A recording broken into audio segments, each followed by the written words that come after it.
Hello, everyone. I am back here with part 2 of my 2020 reading recap, and this is going to be the section where I talk about the biggest disappointments of the year.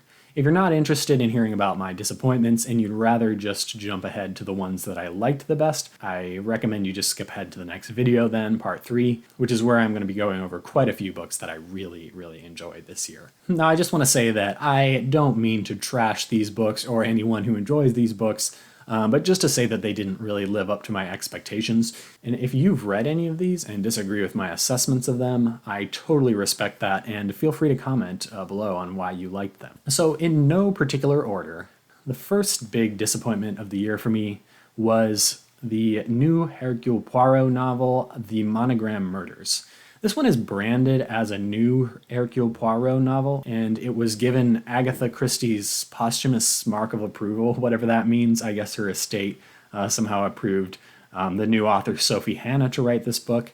Now, this book really had a lot of promise, and it did have me wondering a lot at times how Sophie was going to keep the character of Poirot alive while putting sort of a new spin on him. But I felt that at a certain point, this novel had become so complicated that I would be unable to really understand at the end when the reveal happened just how it even made any sense. And that was indeed what happened.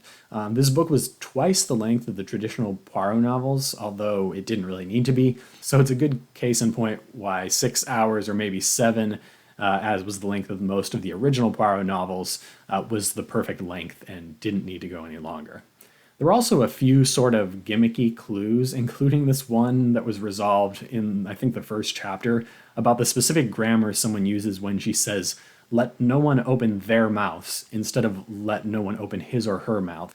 Not a great starting point, and it took me a while to figure out what was exactly even being said here, even after Poirot tried to explain the whole thing. Alright, so while we're on the topic of Poirot, I read several pretty solid Poirot novels by Agatha Christie herself this year, and one that was not at all good. And that one was Hercule Poirot's Christmas. I did a separate review on that one, which you can check out if you're interested in more detail, although as a quick warning, I do get into some spoilers in that review. The bottom line, though, is that this one had characters that I found boring and poorly developed, even for a Christie novel, since admittedly her novels really tend to shine in the mystery itself rather than in stellar and realistic characters. I think she also sometimes went a bit overboard in making certain characters seem suspicious without much real reason behind the suspicion, to the point that I kind of figured out that some of them must be clear of suspicion just because she was drawing so much attention to them. Next up, we have the middle grade novel, Friendship Followed Me Home, a theoretically endearing story about a middle school boy who finds a dog and befriends a girl with childhood cancer roughly at the same time. He's also an orphan. You can tell from the start that it's set up to be a tearjerker, and maybe I'm just being too harsh on it, but I didn't like the characters much. I didn't find the story all that interesting, and I found it just kind of melodramatic. Yes, there were a few good moments, and yeah, some of the kids I read it with for this summer reading program did enjoy it, or at least seemed to from what I got out of them, but it wasn't my favorite. There was also a big flop for me in the sci-fi world, which was the well-beloved book Ready Player One. I read this at the beginning of the year, and it really just did not work for me at all. I could not stand the main character, and not in a good way where you're not supposed to really like him, but in a way where he just felt pretty childish and immature. And this book was saturated with so many unnecessary 80s references, many of them actually integral to the plot, if you can even imagine how that would work. And then there were some late attempts in the book to make it a little bit more diverse or inclusive, but in my opinion, that fell flat. And if you know what I'm talking about, to me it felt more like a tokenization of minority characters than real representation, which irked me at a point when I was already pretty much just not feeling that great about this book. Another set of 2 books that did achieve good representation of black characters from the black author Tomi Adeyemi were Children of Blood and Bone and Children of Virtue and Vengeance. I'd heard on BookTube before reading them that the first book of the trilogy was really well loved, while the second, which I think came out this year, was more up for dispute. So I was hoping that I would at least enjoy the first book, not only for its fantasy world based loosely in Nigeria and its cultures, but also having parallels to modern-day racism and colorism, especially in the United States. While there were moments in which both of these books really shined to me, the first of them more so, they ultimately fell flat, in my opinion, for two main reasons. First of all, the plot seemed to revolve around magical rules that just kept changing, meaning something that was, up until a certain point, just an insurmountable obstacle would suddenly become trivial to bypass with some new and more powerful form of magic. And beyond that, in spite of there being supposedly really grave consequences for using these dangerous and powerful forms of magic, it just never seemed like there were really any repercussions, for the main characters at least. Secondly, some of the main character development, especially the relationships between the characters, especially the romantic relationships between some of the characters, were really, really rough and led to a point where I just became less interested in the characters because they were making decisions that seemed completely serving to complicate the plot, and not because there was actually any rationale for why the character would believably act that way. Now, I hate to be too hard on these books because I think it's great to see some good fantasy books featuring black main characters. I just think that there must be some better ones out there that get the plotting and the character development really right. So for these two, I just don't quite see what all the hype was about, and I don't think I'll be reading the final installment. Another disappointment for me was Wuthering Heights by Emily Brontë. Now, here is a miserable, miserable book. And I get it, that's kind of the point of the book.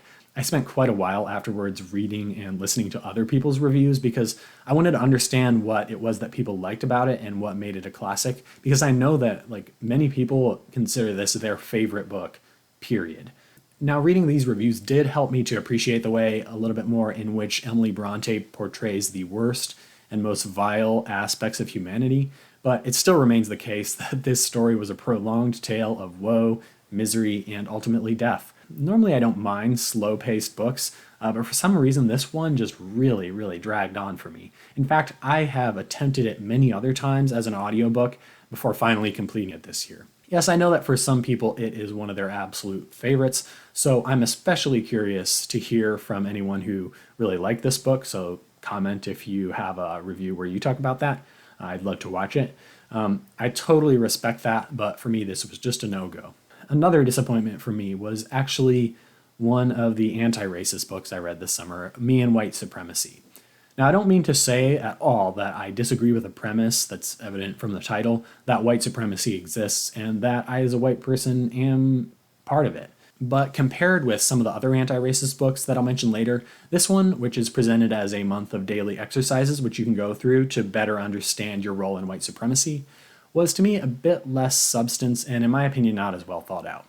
First of all, the book is critical enough of the status quo that it's not going to be convincing for anyone who hasn't thought about this before and who is resistant to this idea that there's a such thing as white supremacy aside from just people dressing up in cloaks. And that in itself is probably okay, because that's just picking a certain target audience who you want to speak to. But I found it not quite challenging enough, and also lacking in self-criticism at times. The author presents concepts for us as white people to ponder, expecting us to just take in all of these concepts kind of without question as incontrovertible, but without much further discussion. The result was that it felt like there were a lot of hot topics and buzzwords regarding racial justice and the latest controversies of the day, but it didn't really challenge me that much or deepen my understanding of the topic. In fact, I'm a little bit concerned that it's precisely the kind of book that a well-intentioned but not very critical white person can pick up, work through, and feel good about being woke without actually having any deeper understanding or way to start attacking the issues at play. Hopefully, though, it will be at least a little bit more impactful than this. Maybe I'm being a little bit too critical. I just found some other books more useful, and we'll talk about at least one of those later. The final book that was a disappointment for me this year was the LGBT romance Red, White, and Royal Blue. I actually filmed a review of this one, but it turned out my microphone was off, so I'm not sure if that one is ever going to make it out, because frankly it wasn't that great of a review anyway. I will also say that being someone who's not LGBT identifying myself, I can't really speak for everyone's experience, and I do know that at least some LGBT folks did really like it, so my opinion is just one of many. In short, though, I think it's great that there can be LGBT romance novels like this one out there, and the premise of this novel, it's a romance between the first child of the United States, or the son of the president, and a British prince, is good enough, at least, to make a novel. However, I found the main character Alex to be an entitled and unlikable guy, and I certainly hope that this kid does not become president or even a senator until he develops a more mature view of the world. The book pits a fantastical and utopian Democratic Party against, well, the ugly reality of what the Republican Party is right now. And while some call it political escapism, I found all of the political discussion in this book to be pretty uncomfortable because it suggested to me that Alex, as well as perhaps the author, has absolutely no concept of Republican voters as actual people, instead just thinking of them as completely backwards and bigoted folks who are out to destroy everything good about the United States. Now, yes, I voted Democrat in the 2020 presidential election, and I understand the sentiments behind this way of thinking, but this is absolutely not what we need in a polarized time like right now. Aside from the political aspects, Alex relishes being the center of attention without ever really seeming to understand just how lucky he is, if that's the right word, to have the world and a bunch of Secret Service agents catering to his every whim and paying constant attention to him. The romance itself, well, it didn't really work for me. Maybe partly just because I disliked Alex a lot, but I'm not really a big romance reader or even rom-com reader in general, so maybe this book was just too much new stuff for me at once. Sorry about that if you enjoyed this book. I'm sure that there are more lighthearted LGBT rom-coms out there, and maybe I'll give another one a try sometime, but this one was just a bit of a disaster for me, especially since a lot of people whose opinions I respect were raving about it, so I kind of had high hopes for it. Okay, that is it for the worst of 2020. I'm going to save the best of the year for a separate video because there's a lot of good stuff to get to. Sorry to leave you hanging, but if you disagree with any of these reviews or if you didn't like these books as well, leave me a comment, tell me what you thought, and maybe you'll even change my mind about one of them. Bye, and happy reading.